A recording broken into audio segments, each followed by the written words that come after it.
100%. I agree. I think everyone's got the right to do what it is that they want to do, especially when you're talking about athletes that or your livelihood and your your life. career. Yeah, That decision is your own. it's your decision. But I think like I agree. As a competitor, that's why I respect Damian Lillard so much because he I has don't. I think stayed. he's an idiot. Whether he wins a championship or not, to me doesn't It doesn't matter to define. you. It's gonna matter for his legacy. No one's It, gonna it, be it doesn't like define. Dame is. Yeah, but I would say for me, it doesn't define it as whether it was great or not. He's a Hall of Famer at the end of his career, in my Yeah, opinion. but it just depends on what he wants. Like Yeah. maybe he doesn't care about winning championships. The thing about that and legacies is the reason why someone, with no disrespect to Dame is not Kevin Durant. Hmm. They don't have the same kind of legacy. Kevin Durant is maybe one of the top 15 players ever to play the game of basketball, right? And so he's trying to etch his name in the pantheon of greats, right? Hmm. And honestly, it's the same for Steph too, even though people are kind of just now starting to kind of have that conversation about Steph and acknowledge it because he wasn't always seen that way. So when people are just like, well, Steph doesn't need anything else, of course he doesn't. But that's like Michael Jordan didn't need any more than 3 rings. LeBron didn't need, like, these are the greatest of the greats. Hmm. That's not who Damian Lillard is. And Yeah. so now that doesn't mean that he doesn't want to win. I'm just saying, like, it's a different conversation. It's a different pressure, is what I I'm agree. saying. And so I think when we evaluate decisions about someone like Kevin Durant, we need to understand how he's viewed versus how like a lesser player is viewed, like Dame. It's a lot easier for Dame to say, like, I'm just gonna stay here and be loyal and be like Reggie Miller, because Reggie Miller was never gonna be Michael Jordan. It's a different conversation. And that's actually why I was kind of shocked why KD didn't come to Boston. I don't think Boston was a better situation than OKC. Oh yeah, it was.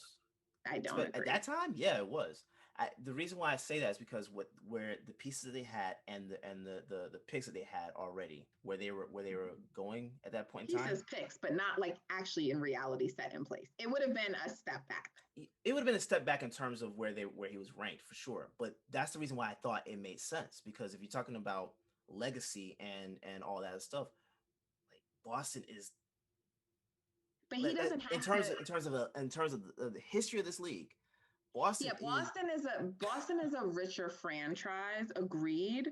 But taking a team like OKC to a championship would be bigger for his legacy than winning another championship I agree in with that. Boston. So I agree that's with what that. I'm saying. And Boston didn't have the pieces yet. So that's what I mean in terms of, like, he would just be leaving one situation to go to another situation and try to build back up another team. He didn't have any more time to invest in building back up another team. He needed to start winning. And I'm just saying, Yeah. in terms of the teams that put him in the best position to win, it was clearly Golden State was the best.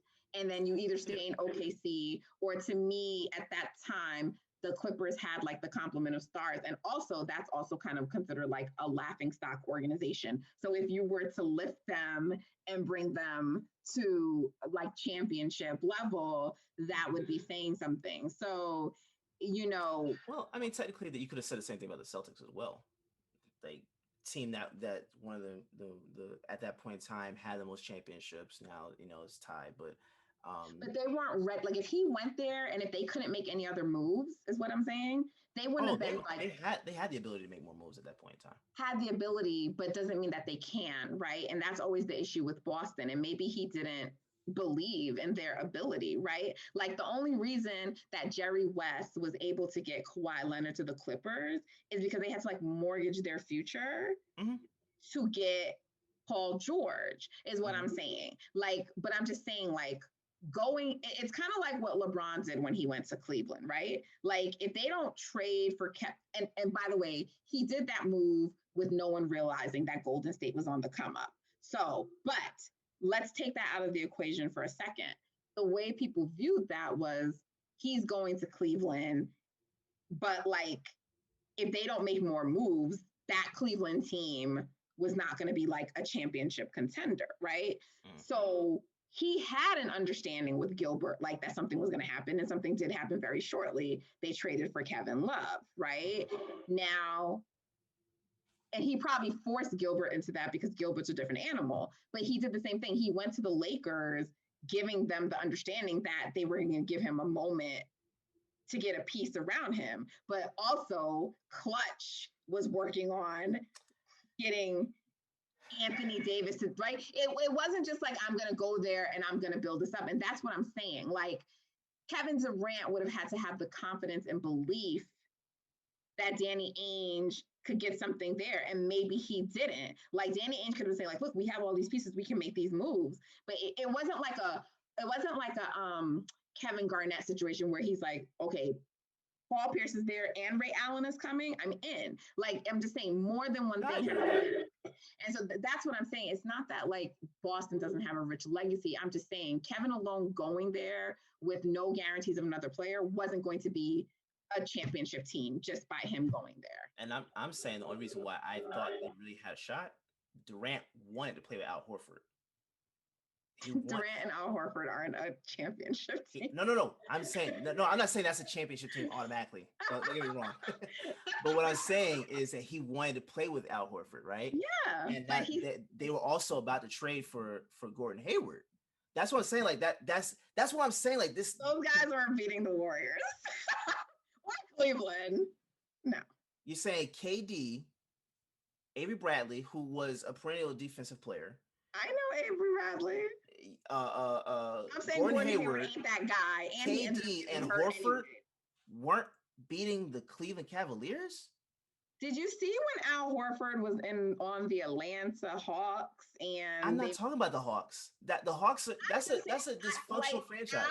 Al Horford is a great. None of those guys are like. Those would all be step down players from Russell Westbrook at the time, who they were both considered top 5 players in the NBA. So right. You're talking about stepping down. Like Gordon Hayward at that time was maybe a top 20 player. Like he wasn't like he would be taking a step down from playing with like 2 top 5 players when you think of like, okay,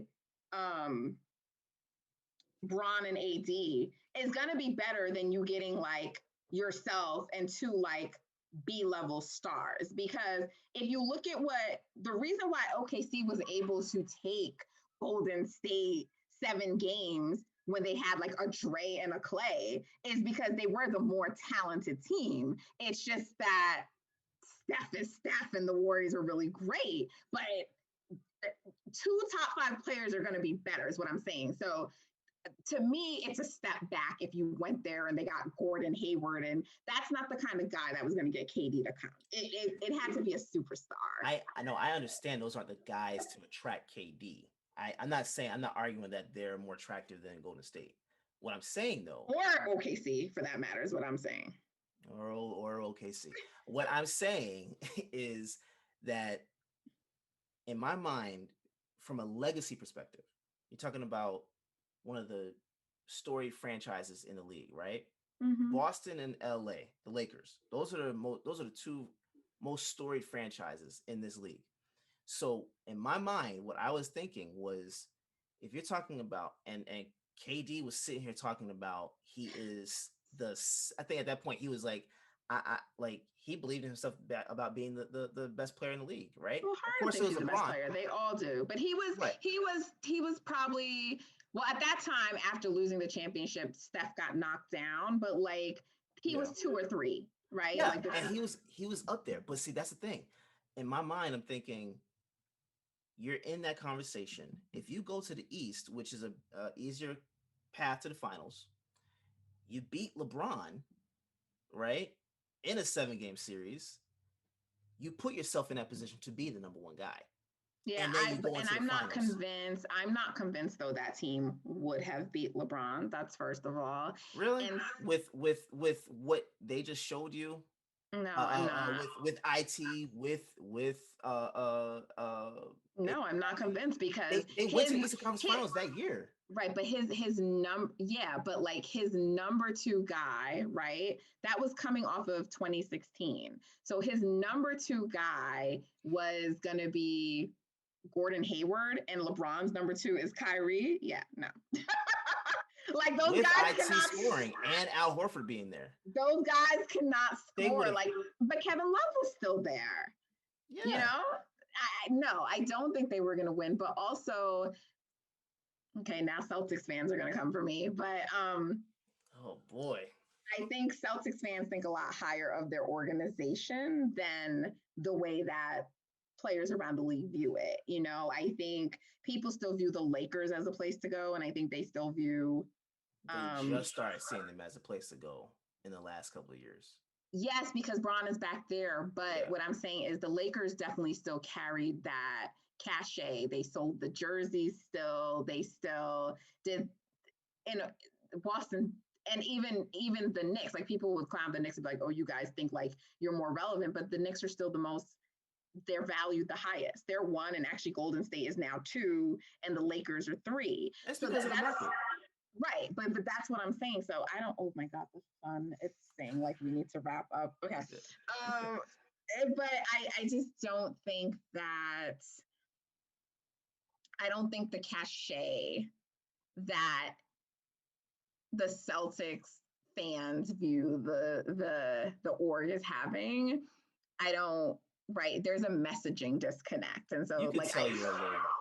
No, but I I see that all the time. Like when I used to I don't want to say the company I worked for just because people are crazy on Twitter and they be trying to find out too much about me, but a company that I used to work for, which is like a very prominent company, like they started to lose some of their market share, but they still kind of had this like attitude like, but we're you know, and I'm like, yeah, but like the market doesn't fucking see you like that anymore. So there's a disconnect in how you view yourself and how the market views you. You know, those championships outside of Kevin Garnett and those guys are a really, really long time ago.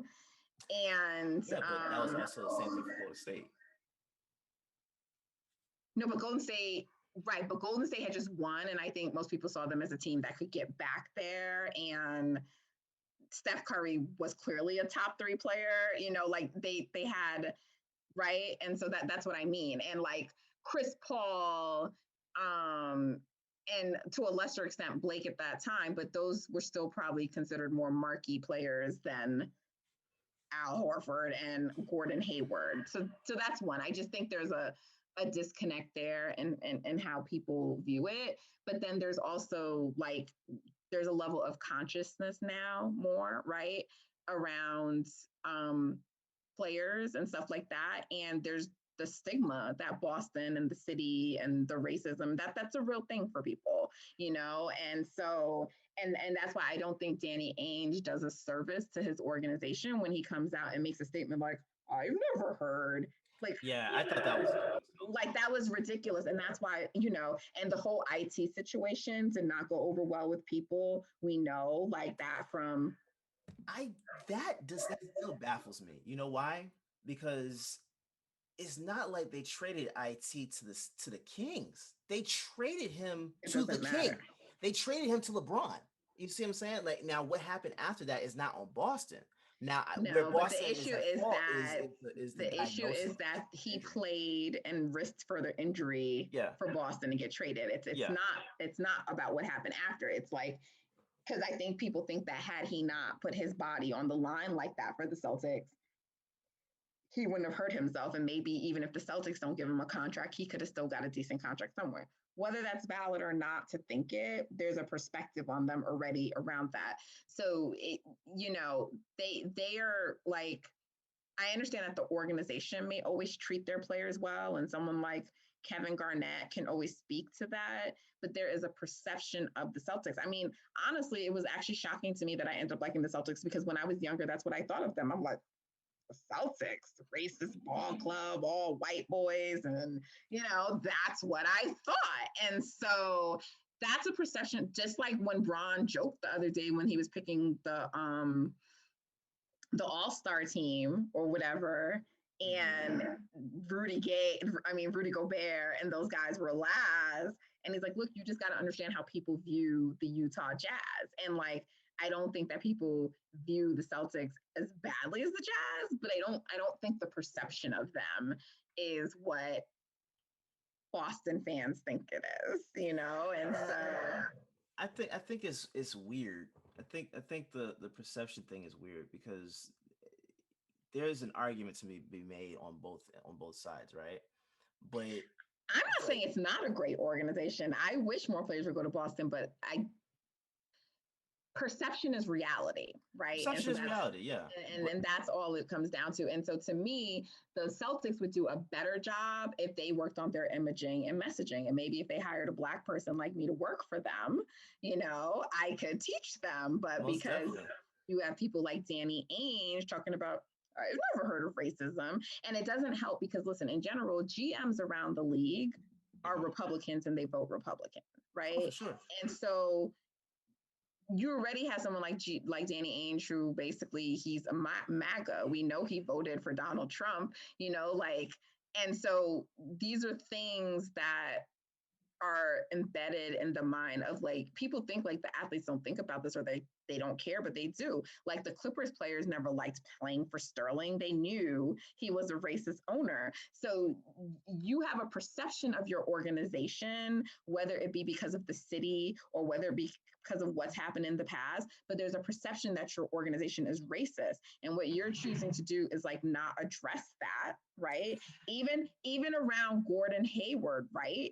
There were things that came up around him and why, right? So their insistence on not wanting to address the elephant in the room that might dissuade some players from coming, it only hurts them. It only hurts them. And continuing to say like, oh, we won this many championships and no one gives a fuck about that. It's 2021. Yeah, no, I agree with that. I think that there's I agree that there's a lot of things that play into it. My whole issue with that specific point though is that there are how many other teams in the league with white owners? Right? Only one has a black owner. And my thing is, to me, that should be the thought process about all teams in that case. Yeah, but they don't all have the histories, right? Like no one is saying that these Atlanta owners doesn't. are racist. Well, the city of Atlanta doesn't have that history? But who are all the free agents running to Atlanta? They're not running to, they're not shying away from Atlanta because of racism though. They're shying away from Atlanta because of a lack of talent, which at this point I think that might turn around. But the Celtics org, it's not just the city people think has racism issues. They think like, so you're saying that they actually think that the team itself has this? No, I'm not. I'm saying it's like, I don't think it's just about the city, because when I did not like the Celtics when I was younger until I was educated and I was older, I didn't think it was Boston that was racist.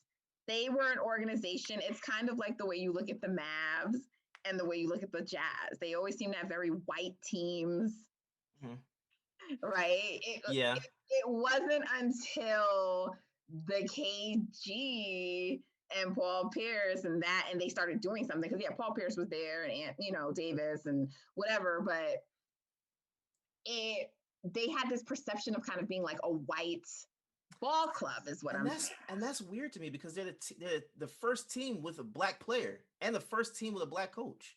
That's nice. And that black player was subject to a lot of like a lot of shit, right? For sure. But what I'm saying is, if that's a perception of the organization, if you're separating the organization from the city, then to me, if that's the perception of the organization itself, that's weird, because that's the team that's been on the forefront of that whole sphere. So it's kind of weird for it to then be that the I don't think organization. people look at the Celtics as being on the forefront of They anything. don't. That's fine. That's It doesn't fine. matter that they were That's the fine. first to do it, because being the first to do something doesn't actually mean that like you're the best at it, right? Like Hmm. someone could be the first to do something, but someone else can just like do it better as you. Like Hmm. I don't think that the Celtics are viewed as like a progressive organization. The Warriors are, by the way, and they're actually not as progressive as people think, but that is the perception. They're Yeah. in Silicon Valley. They're, well, not Silicon Valley, but you know what I mean? They're in the Bay. Yeah. It's like California. It's a different vibe. So Hmm. it's all about perception. It doesn't matter like what actually happens. Yeah. It's the perception is reality. Because I was like, I cannot believe I like the Celtics. And Yeah. I see people like on Twitter be like, you are not black if you like the Celtics. Like people think like this. So Yeah. Which they is that's the thing. It's weird because I get it. Perception is reality. I understand that. But my thing is you can't make specific accusations without having concrete I evidence. don't even think people just make accusations. They're just like, come on, Boston, they're racist. Like, That's an and accusation. but there's racism around the org And that's the and same the thing with city. that, but that's my point though. If that's the perception, okay, like I get I it don't that think there's, racism is the only thing. I do but think the that's, IT thing was the issue most recently, see, and it's but nobody adds context. That's what Boston, what irritates me about these conversations and it's because cold in Boston. There's other things that it's inform cold their in New York. It's but it's it's New cold in York is New Cleveland. York. It's the It's Mecca. It's it's New cold in York. Chicago. Like, Who's running to Chicago? The only cold well, destination that people would run to is New York because it's New York. New York is the Mecca. New okay, the York is Knicks, the Knicks. Okay, historically, yes. yeah, The but and it's Nets, New York. the It's why when Nets. people it's like when people leave another country and they're like, I'm gonna go to the United States. What state do they want to go to? New York. It's just how people view it from the outside. It's just perception. And No one it's says I weird. want to leave London to go to Boston. But see, They also don't say I want to leave to go to Chicago either. They so leave and they want to, it's New York and LA. It's not so I even get this. I get this if you're talking about like pre-social media, right? I completely understand it. it doesn't But change things though. social media has definitely changed things because you're No, talking about, because well, if you're talking about marketplace, market size, and all that stuff in terms of popularity and all that other stuff, mhm. why did OKC do so well? Why have they still done so well? Why But wait, doing well and attracting people are two different things. OKC drafted well, they but drafted well for sure. they haven't been able to draw anyone to say like, yeah, I want. Like when Kevin Durant was there, no free agents were running to be like, I want to go play with Kevin Durant, even though he was arguably the second best player in the world. That's what I mean. Now, But that's if before social media really blew up the way it has as no well. one, no one is trying to go to fucking OKC, like. What black person is going to say, I want to pick up and go to OKC? That is not happening.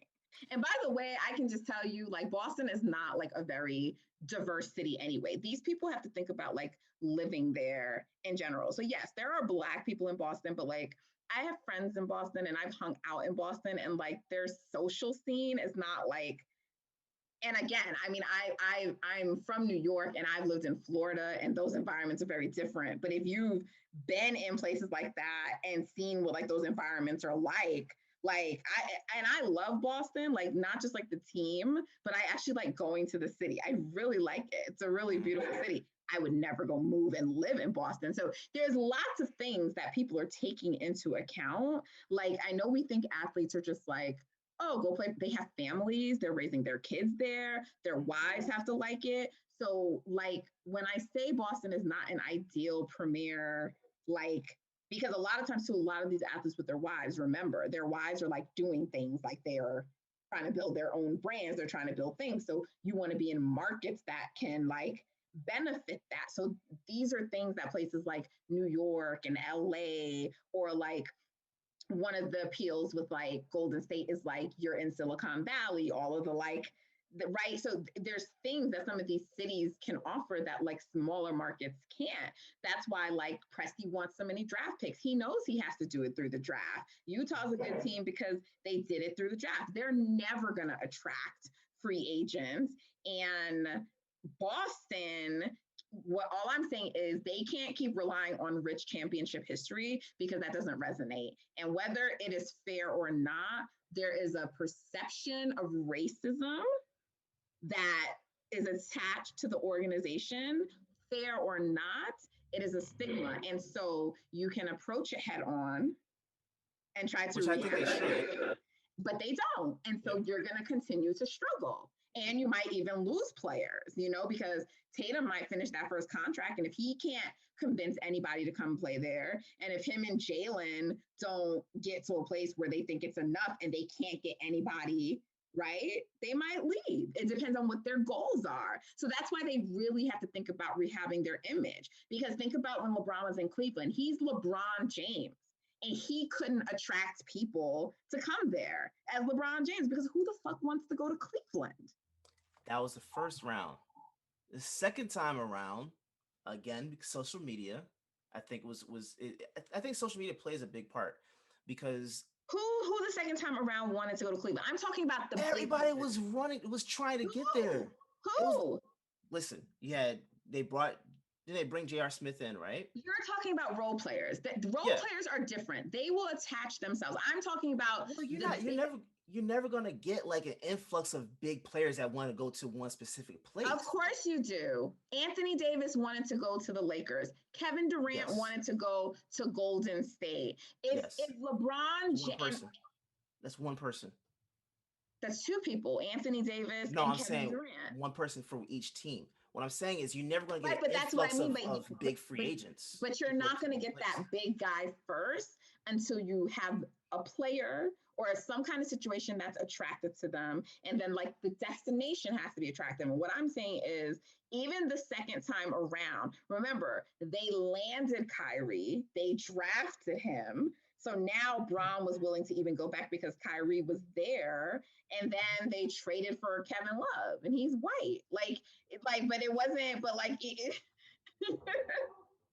and Bron did. I mean, this was released. He tried to get like the Paul Georges of the world to go over there. You got Derrick Rose. Huh? You got Derrick Rose. Yeah, but Derrick Rose passed, like not prime Derrick Rose. Listen. What I'm saying is he could not convince those guys to come there. They were like, great, LeBron, you're wonderful, but it's fucking Cleveland. That's my point, like there's still sometimes a limit to like, no matter how great the player is, there's also the place where they're living. So like Black players that for the most part have grown up in metropolitan areas are not going to be jumping to move to OKC, Utah, and these kind of fucking places. It's not happening. Now, why I think Boston is interesting because it's not some backwoods place, but the racism perception and stigma that's attached to the organization, fair or not, whether it's the city, the org, or whatever, I think that hurts them more than anything else. And they have to figure out a way to rehab their image. Because what I'm just saying is the messaging standpoint of rich legacy, all these championships, unless they draft a player that gets brought up in that, you're not going to get someone from the outside to care that much about it. I see where you're coming from, but I think that there's still I believe that there's still a team that is a team that when they have a roster that's constructed properly, that's going to attract a lot of people. I personally believe that they're going to try and figure out somehow, some way to get Bradley Beal at this point. Okay. In the off season, I believe that's going to be a thing. But they haven't attracted a lot of people yet. They have. Kimba, B-listers. Kimba, who everyone was saying. Kimba's not an A-list. He's not an A-lister. But I'll say this: before he left Charlotte, everyone was talking about, oh, Kimba needs to go to the Lakers. If the Lakers get Kimba, oh my God, watch out. That's all I kept hearing. So when the Celtics get him, now all of a sudden, he doesn't measure up to Kyrie Irving. He doesn't do this. He doesn't do that. And that's my point. Like to me, I think that the narrative always changes when it comes to Boston. I get the stigma of racism and all that stuff, and I agree. the organization, Danny Ainge, they need to figure out somehow, some way to attack that and squash it. But I think at the same time, the perception that they don't attract anyone, I think that's wrong, because Al Horford, and Gordon Hayward were three players that, when they went there, were highly coveted players. Whether they were superstars or not is a different is a different question. But those are highly coveted players that any other team at Highly that point. coveted by who? Miami wanted Gordon Hayward. The Lakers wanted Kimba. Right, these guys are good players, and people are going to meet. Atlanta wanted Horford to stay. Yes, but when people are talking about the ability to attack, they're talking about the top prime people. Like they're not talking about Al Horfords. They're talking about Anthony Davis, Kevin Durant, LeBron James, Stephen. Everyone's talking about those type of players, though. Right, they're talking about, those type of players. But what I'm saying is, only certain organizations and franchises have proven over and over to have the ability to get those guys, is what I'm saying. And I don't necessarily disagree with you on that. I'm just saying, like, but when people make that statement, that's what they mean. It doesn't mean that no free agent ever in history has ever wanted to sign with Boston. Oh, yeah. It means that the top tier of people, you're not drawing them. And usually you got to get that domino to fall first before, like, the other person is going to come, or whatever the case may be. And my rebuttal to that would be that I think that is also tied to timing. So, for example, certain players, Kevin Durant, right? Boston was second place in the running for KD. Why were they even in that place, in that position? Who told you that? They were not second place. Yes, they were. It came down to between Golden State and Boston. Yes, because he took a meeting. Those are only two meetings that he took in No, he took 5 meetings. No, I'm saying in the last round of meetings. He took several meetings. Multiple rounds. That time where when he actually decided, I'm going to go ahead and go to Golden State. It came down to him, to Golden State and Boston. Boston sent Tom Brady. I understand that, and that's great. I don't know why y'all think that. I know what happened. Like, he came to my team. I was following every step of, like. It was Boston and Golden State. No, it was. He chose Golden State. No, it was not. Yes, because there's been reporters that even asked him what made you choose Golden State over Boston. He met with the Warriors. He met with the Celtics. He met with the Clippers. He met with OKC last, and I forget which team I'm reporting. And he really liked Boston. He also really liked the Clippers, but he chose Golden State. There was no Boston was his second choice. Y'all are telling yourselves. No, I swear to God, I'm not saying that. Reports came out to it being between. Reports came out that people were crying at the Clippers meeting, and that bomber, all kinds of reports. Oh my God, no! All I know is that he chose Golden State. Who cares if they were second choice? Go back and look. They have asked him, "What made you choose Boston? Choose Golden State over Boston?" That was what it came down to. We already knew he was. They also asked him what made him choose Golden State over anyone else. He wasn't going to the Clippers. He wasn't going to stay in. He wasn't going to Boston either. It was obviously Golden State. But what I'm saying is that it came down to those two organizations. Listen so what I'm saying is it didn't come down to those two. He was always going to Golden State. They weren't even a close second. For them to, I beg to differ. Of course you do, because you are a hardcore Celtics fan, and you should believe in your org like that. Don't do that. Don't do that. But I'm just saying, I promise you, I'm not knocking the Celtics. I wish that they could go there. My friend, my boy who lives in Boston, we were having, and he just was like, I don't think he's leaving OKC, right? Everyone was speculating, and I was like, he's going to go to Golden State. And he's just like, why do you feel so confident about this? I knew that days before his decision came out. I'm like, he's going to go to Golden State. And he's like, why do you think that? I said, because who takes a meeting with 5 organizations if they're staying? Who does that? Who spends that much time? Oh yeah, I already knew he wasn't staying. That was one. And he's like, well, why do you think it's Golden State? And I said, because every other organization is a step back for him. Like, they are the only ones that guarantee him the highest likelihood of success of championship. And that's where he is right now. He's like, next year, I need to know basically almost essentially that a championship is guaranteed. And while nothing is guaranteed because you can have injuries or anything else, like Boston was not putting him closer to a championship than any of the others. And it was just like and it had been reported from in the season that there was mutual interest. Woj. And when Woj reports something, we know it. That's why I always laugh when people said, like, oh, Draymond cried in the car and then he went. Like, this should have been reported, because I remember being like, why do they want to like mess up their chemistry and everything to have Golden State come? I remember Jamel Hill and Mike on His and Hers having a whole like segment on it. Like, really? Like, I mean, like, I'm not saying why would you want Kevin Durant, but like the Warriors just seem so perfect. It seems like these discussions were happening during the season and people act like they weren't. And then it was just like, oh, like he was always going to Golden State. I would even argue that most of those taking meetings with everyone else was just like a farce. Like, it was like to make it seem like something. There's also a element of players who like to be courted, you know, and receive that kind of attention, because he didn't do it in the first go round with free agency. You see how like this time he just went to Brooklyn. There was, because he knew he was always gonna, it was always in New York, and I think it was a decision between the two, but that's what I'm saying. So like it was just like LeBron. He didn't do the first go round. It was, let me meet with this team, let me meet with that team.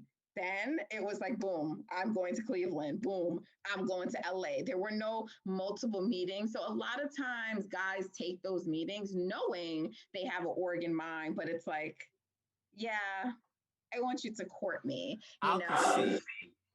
I'll concede. But at the same time, though, going back to my original point is that I think that it comes down to timing with a lot of these bigger free agents. Of course, everything is timing. So like I think that if Golden State would have been the Boston Celtics, he would have went there. It was about the team that was giving him the best chance to win, and that had the top talent, and that was Golden State. Because you're right, Golden State, like, they'd only won once. There was no chance they were going to do it again. Yes, Steph was a top player, but Golden State is looked at now, 5 years later, in a much different light than it was then.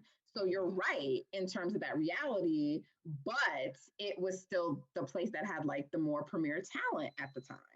Yeah. And that's what was going to drive his decision. And so, I mean, I think the thing that you guys have going for you is that, like, assuming that like Tatum is turning into the superstar we think he is, and the way that Jalen elevated his game, I think you have a much more attractive argument, at least, because I think people were still on the fence about what Tatum was, right? But now he looks like, and also it's like, again, it's the ability to still like draw people, because like no one was like rushing to New Orleans to go play with AD. He had to leave. So at the end of the day, there's just certain destinations, because like I said, they weren't running to LeBron in Cleveland. It's a combination of like location plus, you know, plus timing. I agree. I agree that this is it can be a bit of both. I will stick to my guns. Of course you will, because it's your team, and you should. You should. Boston will get there. I have no. Of course they will. Every team gets their shot. No. Oh no! Don't do that. Don't do that. No. I'm saying, when I say every team gets their shot, I mean at like landing the guy, and everything is in waves, right? Like Golden State had their wave, and now they got to come back and kind of like try to do their thing, right? The Lakers had their time, the Celtics had like. But you don't think so? Do you? He had their time. Not looking at him from the lens of today. Kemba Walker in Charlotte, okay? No one was looking at Kemba like he was like this great guy. He's short. He's little. Hold on. Who do He's you think he's Kemba Walker 6 foot, right? is? He's like 6 foot, right? Who do you think he is? Kemba Walker was not like He is on the same tier as a John Wall. Would you disagree? I would disagree because John Wall is taller and more athletic in terms of In like terms of game, though, I'm talking about like impact. yes, but at the end of the day, if two players are kind of giving you the same production, right? Then I think that's when people are going to say things like, well, yeah, but John is taller and whatever, so they're going to go with him. And it also kind of depends on like your fit or whatever, right? So, and I mean, when did Kemba make his first All-Star game versus like John Wall? See, the All-Star thing is weird to me a little bit because I'm just saying that shows you how people viewed him. So whether they were giving you the same level of production, that's the team though. That's the team's. No, because look at Brad Beal, the Wizards stuck, and he still made the All-Star because like he's an amazing scorer, right? So yeah, that's what I'm saying. Like Kemba was always just like, yeah, he's good, he's solid, but he's little and he's See, I don't put him in that same little category. He's smaller than maybe. Look, Chris Paul is small too, but he's elite. Yeah. I will see. I don't even look at Chris Paul as being small though. Being small is not the issue. It's like, Kemba's 6 feet. Like people will even say Steph is small, but Steph is 6'3". Yeah. I more so look at Steph as being someone that people from early on, but not now. I don't think anyone looks at him as a fragile player. But early on, they more so considered him being a fragile player because of his ankles, right? I think that even with Bradley Beal, that was another player that had that stigma on him for a little bit is the injury thing. Right, but I don't think anybody questioned his scoring ability. Bradley Beal's? Yeah. Yeah, I don't. What, you think someone questioned Kemba's? No, Bradley Beal's a better offensive player than Kemba. For sure, but do you think anyone questioned Kemba's prior to Boston? That's what I'm saying. Like I think that the narrative has shifted on him. Is my point, because before he got on Kemba, because before he got to Charlotte, before he got to Boston, while he was in Charlotte, everyone was talking about how amazing of a player he is. You get him on with LeBron, that's a championship. I heard that so many times. I never heard that, and I never. Oh my god! Yeah, ESPN was running that. When I would watch ESPN, they would run that same spiel over and over and over again. So what I'm saying is that the perspective on Kemba has changed a little bit, and my not for me. To me, it has not as. When I say not for me, meaning like not my opinion on him. Okay. I don't like, but I don't. The media doesn't inform my opinions, though. Right. Like to me, he's like a B player. Like, and that's fine. I'm not saying that you can't have B players, but he's fine depending on who your other players are, provided he also stays healthy, which was the issue in Boston. But he also, like, his shooting has been inconsistent and not a lot, whatever reason, but it hasn't been consistent. And so that's what I mean, that like, I don't think of him as like to me, someone like a Kyle Lowry has changed the perception of like his value, where before you thought of him as like okay player, and like now you're like, yo, Kyle Lowry's like a legit, to me, that's what I'm saying. I don't like, to me, Kemba's still like a notch down from someone like that. I agree with that. That's what I'm saying. Like, I have him in that tier with John Wall. Like, John Wall to me is not like, he's not like the Steph Currys of the world. He's not. But I still would have had John Wall over Kemba. Not maybe now because of all the injuries, and I just don't know what he's going to look like. But I mean, he had like a year or two in Washington where he was doing some crazy things that I've never seen Kemba do, For like sure. No, insane. Right. So I'm talking about just in terms of impact though. I'm not even talking about like their styles. They have different styles, but their no, but impact I'm to talking me is about like about the same. I'm talking about the production. No, he was having like insane assist to games and like doing crazy things. Like I never Yeah. seen Kemba do that. Well, Kimba was on a team that had no one but Kimba. That's what I'm saying. Like, I think that at the same time, Okay, so that's then the why didn't team. I see those games when he came to Boston? He's been hurt. But when he's out there playing, no, but when he's out there playing though, when he is out there, if he doesn't have it going offensively in terms of actually shooting, he's assisting or he's defending, which I appreciate. He can be a I, positive impact guy, he's but still an high impact guy. That's my point. I just think that the narrative around him has shifted though.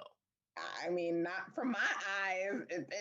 That's who I thought he was, and his health has declined, so it's maybe gone down a little bit. But like, if you're asking me if I had like Kemba healthy Mm-hmm. and John Wall healthy, I'm picking John Wall, and I do think that Oh, he I was, would too. and I do think he is viewed as a better player, I would too. assuming both are healthy. I would choose Wall over Walker, and mainly because right now, right now I would choose him because he is a little bit bigger than Walker, and I think that size plays a little. I think it does affect some certain things. When you talking about offense, but defensively, I like Walker. Walker plays defense differently, but I think his impact is still on the same level as John Wall. I just think they have different styles, but I think in terms of their impact, though, I think you could go either way, and you're pretty much going to get the same result at the end of the day. To me, Maybe neither now one of them because has done anything in terms of championships, right? no, and John Wall's been hurt a lot too. So to me, it's just like, oh, is he going to stay healthy? But what I'm Yeah. saying is he had like a good like 2 years of being like sort of elite to me. Hmm. And I don't have any years, like even Kemba at his best, where I thought of him as like an elite guy, where you thought like, oh, John Wall might be like breaking into the level of like the elite PGs. I've never thought that of Kemba, is what I'm saying. And I don't disagree, but I think that's mainly because of the market that he was playing in, or in a team rather, because that team just had nothing going for it. Right. But then I it think turns if you into like, put Kimball Walker in, like, let's say for example, if Kimball Walker went to Miami, right? I think you're like early Kimball Walker. I'm not talking about Kimba now. Early Kimball Walker, if he was in Miami, I think you would have seen his career would have been a lot different. sure, but I still don't think he's better than John Wall. Oh, I didn't say he's better than John Wall. I said Right. So, I think they're I about the same. mean, Their impact is about the same. That's why I have them on the same tier because to me that like they're interchangeable in terms of impact. I feel you in terms of tiers because I do tier players.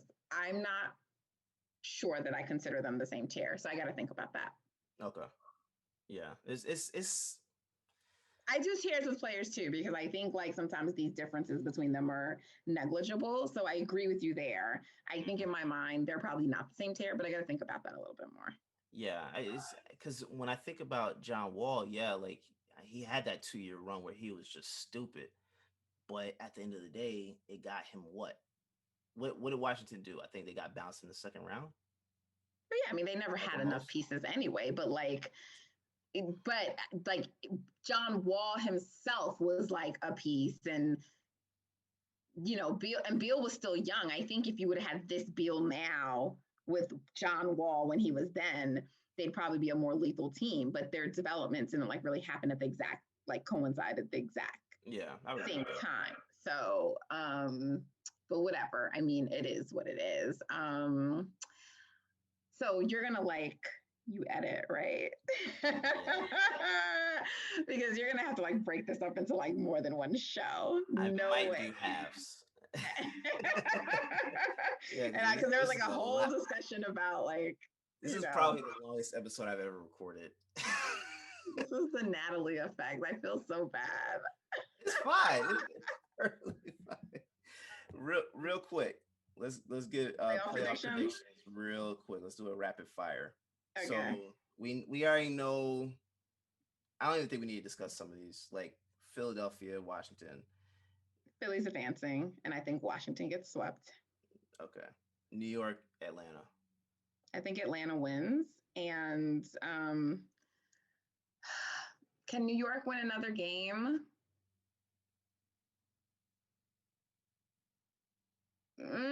Just say no. You know good and damn well they're not going to. No, but I mean they're coming back home to a New York crowd. Are they full capacity? Huh? Are they full capacity? I don't think so, but like even not at full capacity, they're like pretty, you know, like look, I think part of the reason the Hawks won, I mean the Knicks won that second game is because like Nate fucked up when he kept like Trey on the bench as long as he did. So maybe he doesn't do that again. Excuse me, but I do think the Knicks still in both of those first two games played better at home. Oh yeah, I think they did. Yeah. So you could get a game where they're just like fighting for their lives and they don't, want to go down, and so you get like a game six. But I think the furthest the series goes is six, and I think Atlanta wins. That's fair. That's fair. I agree with both of those. Milwaukee, Miami is already done. So Brooklyn, Boston. Going back to Brooklyn. Man, I really Do was you think they annoyed. can get another team, another win? I don't know. I was annoyed by that Kemba injury because I think if he would have been there, they could have gotten a second win in Boston. I really do, because they were able to kind of not really take Tatum away because he still had 40, but like they were just able to give him, and it's good experience for him to get that kind of attention, because it's going to teach him better how to handle it, and he did pretty good, but it totally, even if Kemba wasn't playing well, if he was on the court, it would have never been able to get like that. And I think they could have had a chance. So him, Williams, and Brown. Yeah. So going back to New York and the Nets knowing that the Bucks are done, if they're smart and they don't play with their food, it's hard to see the Celtics getting another win. But I'm rooting for another win. But I think it's probably over. I'm gonna tell you, can I be completely honest? Yeah. I don't want. I want them to just go ahead and I want them to just put them out. You're done.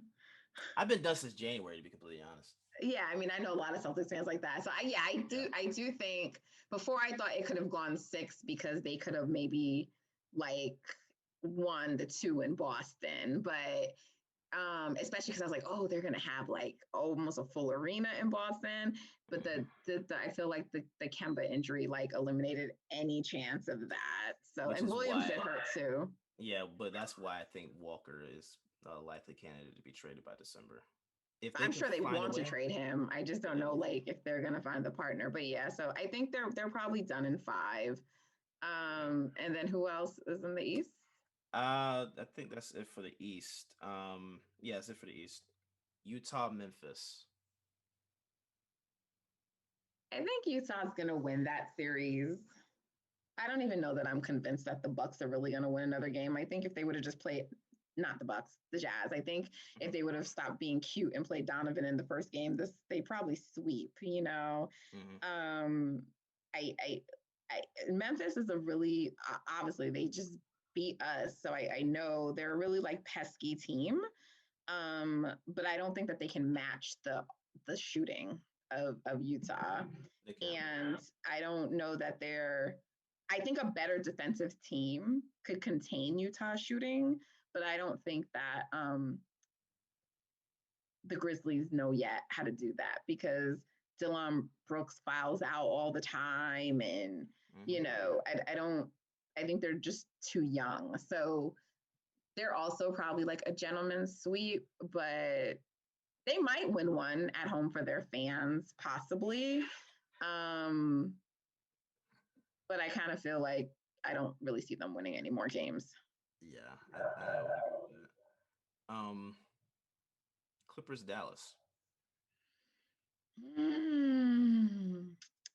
So I think the Clippers are going to win that series, and I guess it's just a matter of like 6 or 7 games.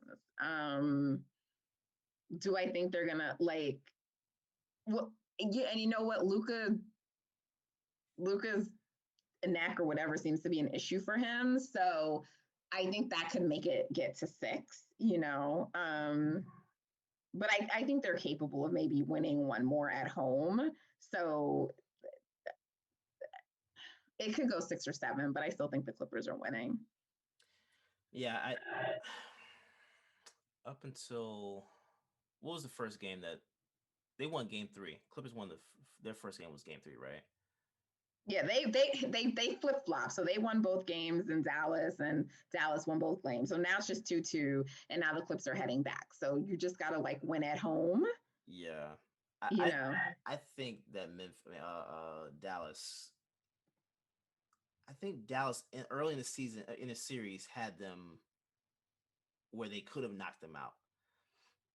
I think they could have. I didn't choose them to win the series, It was but never gonna happen. from what I was looking at, to me it looked like there was possible that they could do it. I don't think it's Yeah, I possible think now. that's what it looked like. But I think that like unless you were really following Dallas throughout the season, and look, Dallas has always been a trickier matchup for the Clippers, which is Mm-hmm. why it was kind of like it would be kind of funny if you guys get beat because you tanked to avoid, you know, getting the Lakers in the second round, and now you get this team that you match up is a more difficult matchup. Yeah.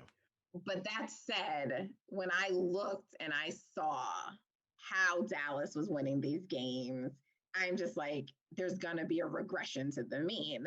Like Mm-hmm. this is just not gonna be sustainable for a series, and particularly in the second game because that game was close. Like it wasn't like they just like blew them away, and that was with the Clippers shooting way below Mm-hmm. their normal season levels. Like it would be different to me if Dallas beat them with the Clippers shooting the way they normally shoot.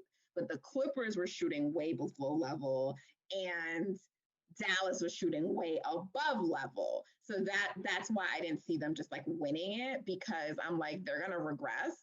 And also, like I said, Luca really isn't that good of a shooter. And also, like he's prone to have like a night or two where like he just has like one of those really, really inefficient nights, and he has to take a lot of. So Mm-hmm. all of that to me was coming. And once I saw like the Clippers role guys started to like shoot again and get their confidence and they were like in rhythm, plus going small seemed to really affect Dallas. They don't have an answer to that. Once I saw that, I'm like, this is done. Because they Yeah. don't have a counter for that. I think also Porzingis is kind of just like I don't know what's going on with Porzingis. Right. But if you think about game 2, you got the best version of Porzingis. He played well and he had 20, right? Mm-hmm. And that game was still close. They Which needed makes no sense to me. they needed Tim Hardaway Jr. to score 28.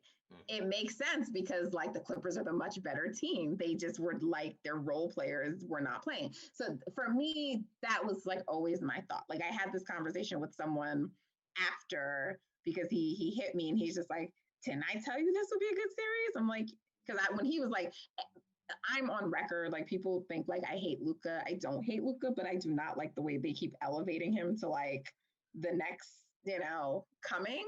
Yeah. And I really think it's like disrespectful to the greats. And it's not Luca's fault because when they kind of do it, he kind of says like, "Oh, I think maybe this person should be in the MVP and not me." He really does say the right thing, so he doesn't deserve my backlash. But first of all, anytime you elevate some player over Steph, I take it personally, like I'm Steph. But then it wasn't just him; it was like they had Luca like above Kevin Durant, above Steph, even above Harden. He's not better than any of these guys yet. That's why I don't really pay attention to those lists. It's weird because like the media I think has too much of what's the right way to say this? They have too much fucking power They have and too much ability to say. persuade. Yeah, Yeah. they have too much say in what and where these players are ranked. Even with like deciding the season awards, I don't agree that the media should be involved with that, Right. or And it if they shouldn't are, even it should weigh not as be no one's much. contract should be contingent on that. That's a That's new, very awful requirement. So yeah. yeah, I mean, again with Luka, like anyway, my friend was like, he was just like, so basically and I remember I was in the spaces and people kept saying Dallas is a difficult matchup for the Clippers. I wouldn't even let people complete the sentence. I was like, I don't want to hear that shit. Luka Legend is not beating Kawhi and PG. Get the fuck out of here. I wouldn't even entertain this. I was totally dismissive. So my friend was like, oh, he's like, hit me after the game too when the Clips lost. He's like, didn't I tell you this was going to be a good series? Because we were trying to figure out like which game we wanted to link for. And I was just like, you did, but you also told me you thought the Clippers were coming out the West. So I don't understand what this is. And he's like, no, I still think the Clippers are going to win, but it's probably going to go like 7. And I said, I agree with you, but the odds are like against them, not just because they're down 2-0, but because they're down 2-0 and they're now going to the other team's home. And so that's a different equation. And so I said, but I still think that, and I had it like in the text message, I was just like, their role players aren't going to be able to sustain this shooting. And so I really kind of never believed in Dallas. And obviously I could be wrong, and Luka Legend could turn into the player people are telling me he is. But I think from top to bottom, the Clippers are more talented and have the better team. They have shooting all around that team. I just don't see how the Clippers can match that. And they don't have a counter for going small. So that's what I'm saying. Even Porzingis at his best, you barely beat them, and it required them to shoot at below levels. So I just don't see how they're gonna win. So that's what I feel about them. Yeah, no, I agree. Clippers are not losing this series. I don't think I have them. No, I'm sorry. I think, and we'll get to this next one matchup in a second, but I think they're going to. I think they'll be able to get to the Western Conference Finals, but if they do, I don't see them winning it. Well, I see them winning the Western Conference Finals because they'd be playing one of Denver, Portland, or the Suns. I think they beat any of those teams. See, okay, so let's get to it. Okay. Phoenix versus the Lakers. I think if Phoenix is going to win this series, actually, I don't think this. Like someone said this, and I actually don't believe them. So let me not say that. I think if AD remains out, I think that the Suns are going to win, but I think it's going to be in 7. Someone I saw who I really respect said they got to do it in 6 because Bron is not losing a game 7. And what I think is that I think that home court advantage is going to actually help the Suns in this series. And so I think what will happen is they maybe likely go back to Phoenix tomorrow and win and go up in the series, but then they go back to LA and the role players really come out and Bron does his Bron thing and whatever, but that they're not able to like do that back in Phoenix. And I think it's going to be the constant like media, like Bron has never lost a game 7 and and there's going to be all this stuff. And I think this is going to be the time he may lose a game 7, but I could be wrong. But however it plays out, I think if you don't see Anthony Davis again in this series, or even if he's compromised, and because when they came out with the report that he was questionable for game 4, right? They just say 4, and everyone just kind of, oh, this is bullshit. We know he's playing, and I was just like, he is gonna play. But I said, I think what's more noteworthy is what they're saying is wrong with him. And if you pay attention to what happened at the end of game 3, because he like hyperextended his knee, I think, or something like that. So I said, that's not gonna be easy to come back and play on. So even if he's in game 4, I wasn't sure that he was gonna be dominant. And when you saw him at the beginning of the game, he was moving kind of gingerly and, and then he fell and it was a wrap. So I was just like, when you don't have a dominant AD, we see what happens, and that's what happened in game 1. So it's not like he can just be on the court. They need him to dominate because I don't think Bron is his full self either, And so I was like, you've always really needed him, but he has to really dominate. And so I think that I think the Sixers the not the Sixers, the Suns are going to win. It's just a matter if it's 6 or 7 games, but I think they're probably going to win because even if AD comes back, which would actually be crazy for the injury he has to try to make it back this series, it, I don't think he's himself. yeah, I don't think he's going to be like that effective. And Yeah. also, it seems to appear that Chris Paul is on an upward trajectory of getting back Yeah.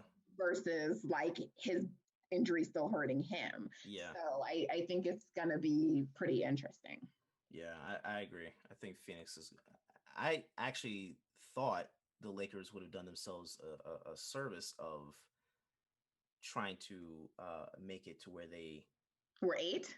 were 8 to go against Utah because I Which thought. is so funny because I was just like, it would really be better if they were 8 and we were 7, because Yeah. that actually gave Golden State a better path to get to the Western Conference Finals and the Lakers, and I think that's a Western Conference Finals everyone would have wanted to see.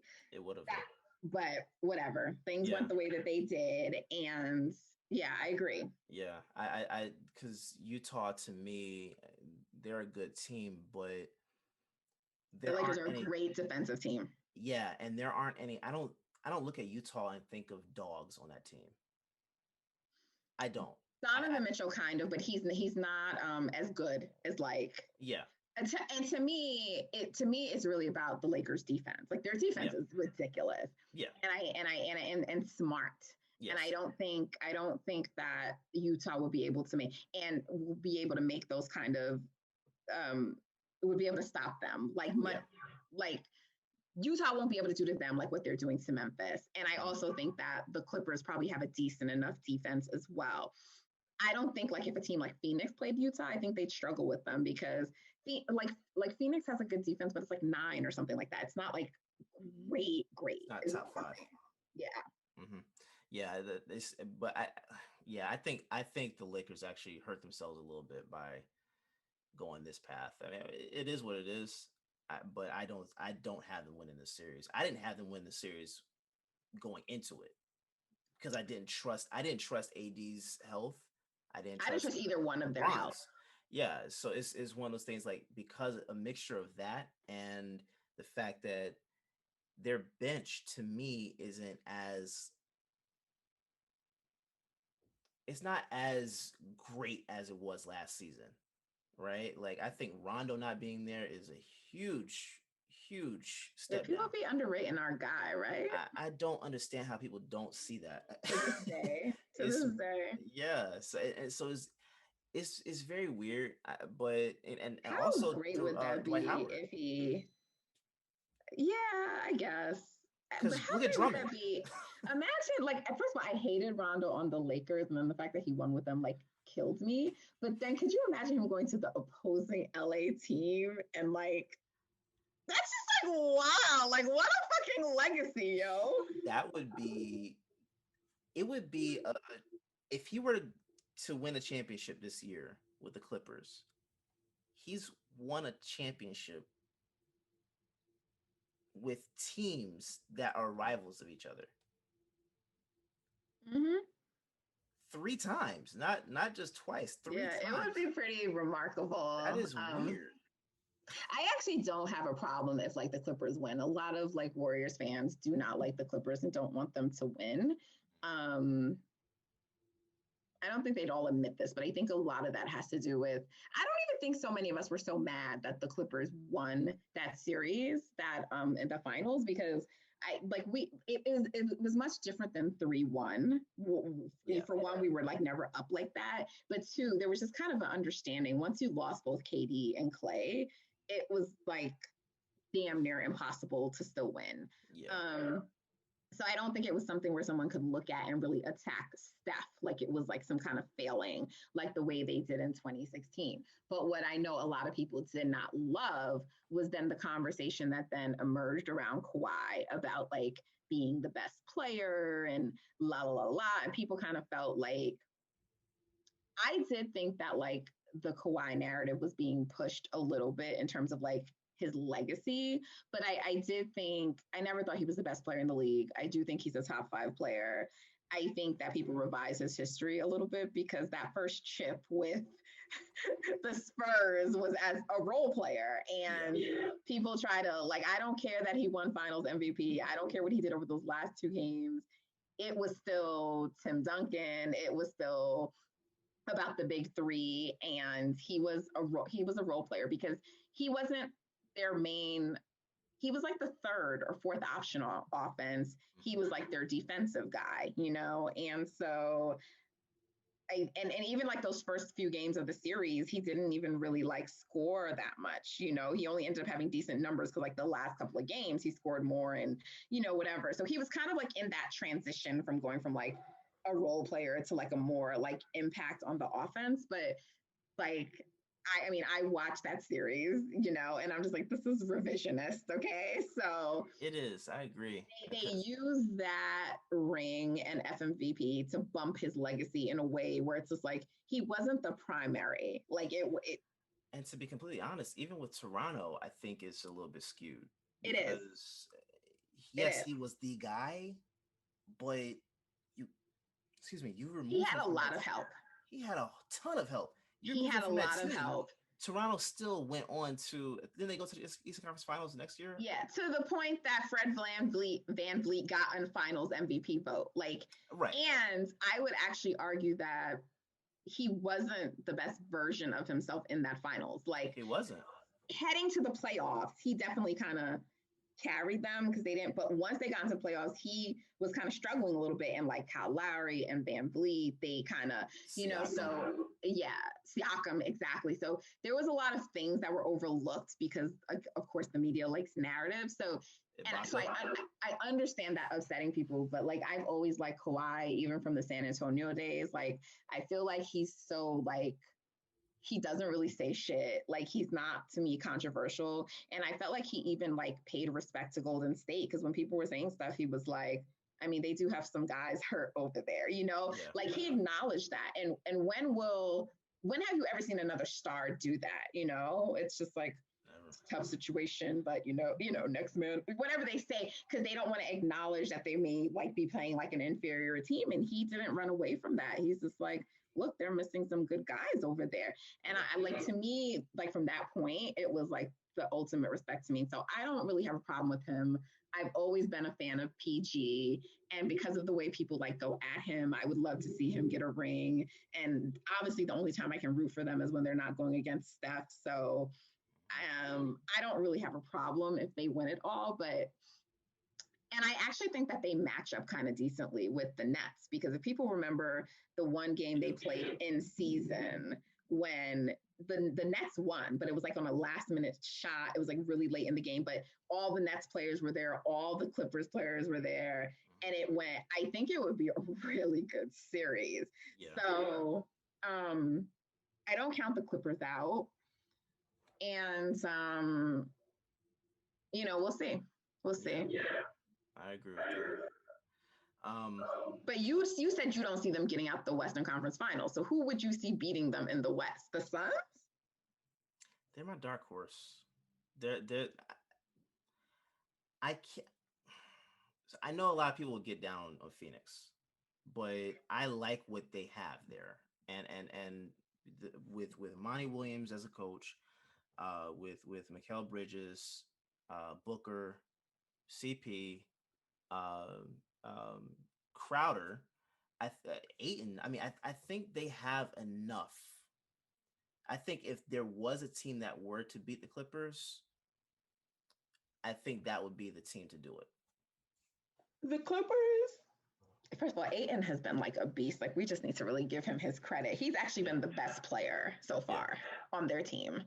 And some of that has to do with like how Book was getting defended with CP not there, but he clearly did not handle it as well as Tatum did, right? And so he struggled a little bit more, and Jay Crowder was choppy, and like Ayton's just been incredible.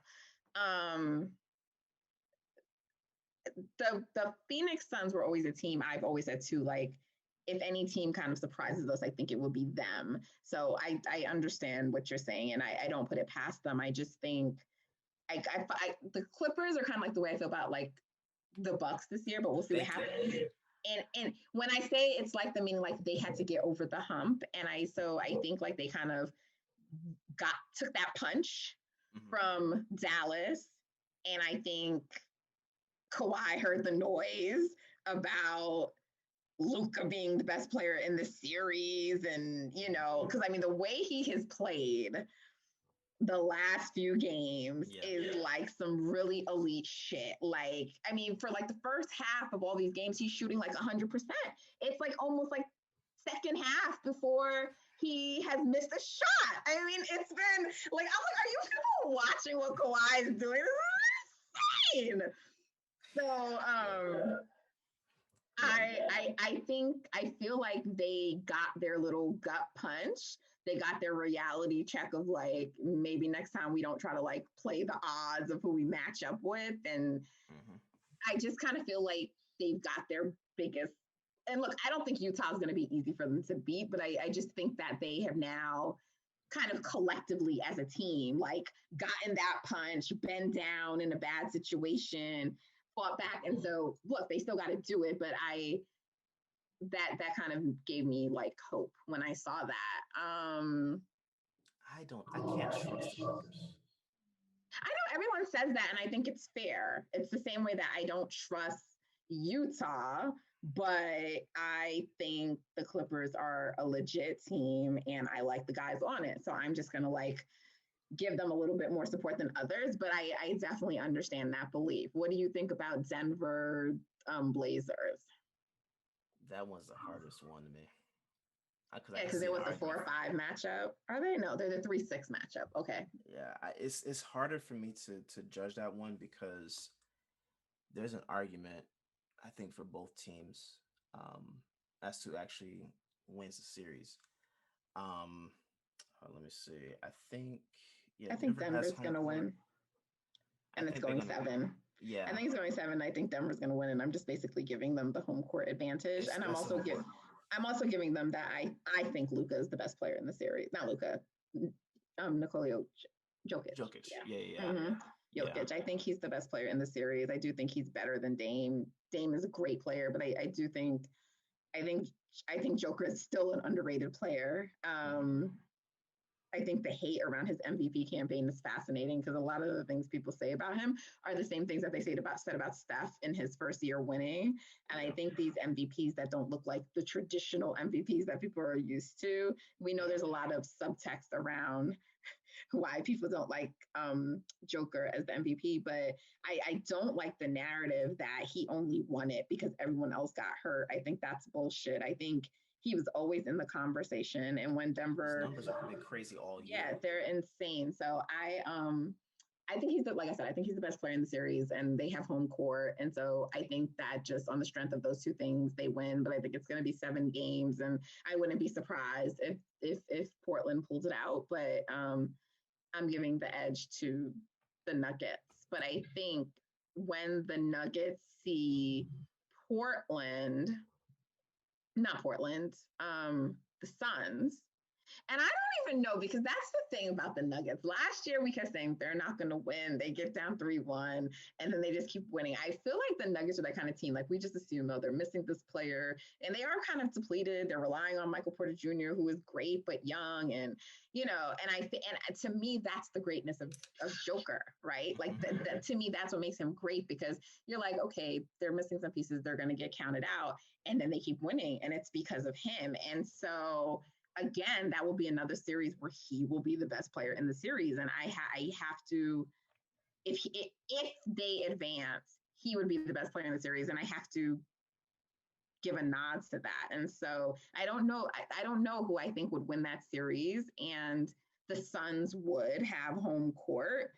So when it's those kind of series, when I just don't know, I'm going to go with the home court team, but I would be rooting for, it's so hard because I would be rooting for Denver in that series because I cannot support Chris Paul actually winning anything, but it's very painful for me because I want, Monty deserves this from all the pain that he's had to experience. I want him to get something good. And yet, like, I cannot just stomach Chris Paul becoming an NBA champion. So I don't know what to tell you. Yeah, I'm thinking the same thing. I think Denver pulls it out, but it will go seven. Which makes me start thinking about um what's it called? Portland's future. Because if that's the case, then what happens to Portland? You know what I'm So saying? they're a team that everyone keeps talking about. They need to blow it up. And I feel like people have been saying this about Portland for years, but maybe it really happens. And I don't Yeah. even know what that means because I think that what I think it means is CJ definitely goes. Yeah, that's who I see leaving too. But where does he go to? I have no clue. Miami, Washington, if they go if Like they who trade for does he Beal. help I don't the most? Because he's know. small and like if he's Yeah. going to be in your starting backcourt, you have to have someone who's like and he Big. can't defend. Like Yeah. CJ to me could be like a really good six man, but I don't know that he's going to want that role, right? Yeah. So it's like I don't I don't know. I'm on the fence about them. Um I also think they could actually pull it off. That's why this series is weird because I think it they is. could actually It's pull it off. it's really a pick 'em. It's a pick Yeah, 'em. yeah. So I'm going with home court advantage as well. But I don't know. I don't know. This is weird as hell. This is weird as hell. It's hard to call, but I think this if Portland's not going to win a championship though. So I think I don't know.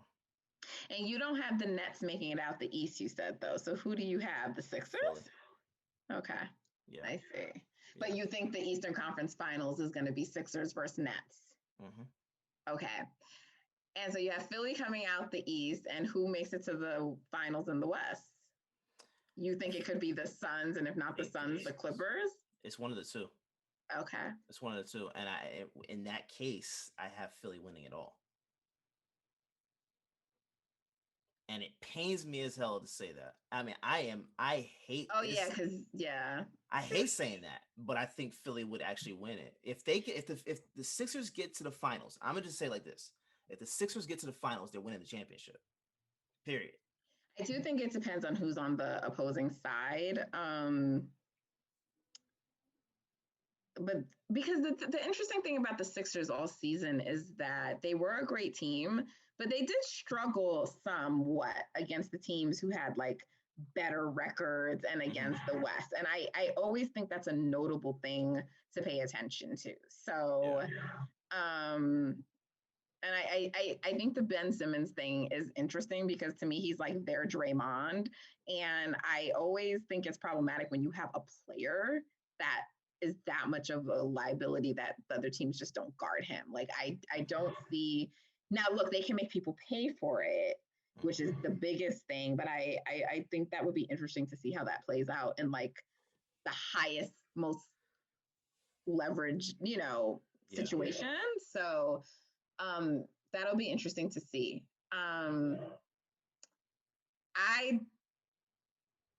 I'm just gonna say I hope the Nets don't make it out. I don't even want them in the finals. Me either. But I do think the Bucks have a good chance of beating them. I really do think any one of those three teams can come out. I think it can be Sixers, Bucks, or Nets. And I just don't have a sense of like which one it's gonna be. How about this? I would love if Milwaukee knocked the Nets out. I would love it. I don't until I see it, I don't trust it. That's just how I am with specific teams. Until I see you actually do something, I just can't trust it because I like Giannis is to me is the guy that is going to determine everything. And because Giannis has not developed a handle, and he thinks that barreling into the paint is the answer. It's funny to hear people describe Giannis like that because I do feel like that about him either, which is why I've never elevated him into those like best player combos or at the top. I don't know that I focus so much on the handle. I really do have an issue with your star not being the guy that you can go to Oh yeah, that too. at the end of That a too. game. It's a bizarre thing to me. I'm like, how can I consider you the best player in the league and your team has to go to Middleton if it comes down to it at the end? Like, that's just like I'm It's just weird. can't consider you the best if that is the case. And so you know, whatever. But which was another, I mean, people will say, well, what about, because I mean, there's somewhat of an interesting dynamic with that when it comes to Braun too, because it's like the free throws and, you know, Kyrie was actually the one that hit the shot. I really think Kyrie should have had a couple of final MVP votes. I really do, because I agree. he was incredible. I agree. That was a phenomenal performance from him that entire series. But that last game, yeah, and I'm just like, the fact that he didn't even get one to me just like demonstrates like the media bias when it comes to Braun. Yeah. So but yeah, there's something about Giannis still that stops me from saying like he's the best of the best. But I do think this Bucks team is really good with the addition of Drew and PJ Tucker. Yeah, definitely. Losing what is DiFrancesco, is that how I pronounce it? Yeah, DiVincenzo. Yeah, losing him is a little. I mean, they lost some scoring there. Yeah. But I think their defense is going to be their hallmark in this series. I think they, you know, they have the ability to run. They have the length to keep up with the Nets, and I think that the Nets actually losing Jeff Green hurts some. You know, defensively, definitely. Yeah. And he comes. He may be back like for that series, but you know, so I and like I said, I still think it's a thing to watch with actually both Katie and Harden, who like just as the postseason progresses, is Katie's body going to be okay to hold up? And hamstrings are always tricky injuries, right? That can like come back at any time. So I think that's also something to pay attention to with Harden. And so that to me is like, you know, but even despite those things, I do think the Bucks could win that series. They don't have home court. So that's a series that I believe if the Bucks are going to win, it has to be in 6. I don't think they can let it go to 7. Yeah. If it's 7, they're done. So that theory I think applies to them. So yeah, I agree. Well, this has been great, and I really can talk hoops forever and ever and ever. No, love it. And wow. Like my whole day has been taken from me. And look, I'm sorry about that, but we had to get a recording in. I needed to. No, you don't have to apologize. It's just like some great things were like discovered today. So yeah. I really look forward, hopefully, to us working together. I'm sorry to give you this like really long editing job. You got to break this up into like maybe 4 parts. See, the lazy part of me is just gonna just do it all one episode and just listen to it. But I might break it into 2 to 3. This is like over 2 hours. It might be 3 hours. They'll be fine. If people that love hoops are gonna love this conversation, I don't care. Yeah. So I might break it into half. I might break it in half and do a part 1, part 2 this week, so we can have, you know, some good content to roll out. So it'll be fun. It'll be fine. Yeah. Let me know what the full length of it is, because I almost feel like I think it's a 3. I feel like you could take like that playoff part and kind of make that like a little short segment, and then the other part kind of split into 2, because I feel like the Celtics discussion, the Kyrie, that could just be like Kyrie is like one episode, and then everything else is like what we just and I know that's a lot of editing, but I feel like if you give people something this large, you're only going to get the deepest of hoop heads, because they're going to be like, what the fuck? Like, what are these people talking about? And you already know this generation with length. Like, they'll see a tweet and be like, that's too long for me to read. So For sure. Um, For sure. but look, you're the master when it comes here, but I really think this has to be broken up into like Oh, it's gonna be. It's gonna be. By the time I export it, I'll see what the time is and determine by that point what if it's and gonna I be think too. there's easy like chop points because I Oh don't yeah. think we were like, No, they're great transitions. So yeah. But before we wrap it up, tell everyone where they can find you on social media. oh, sure. This is the part that I always struggle with.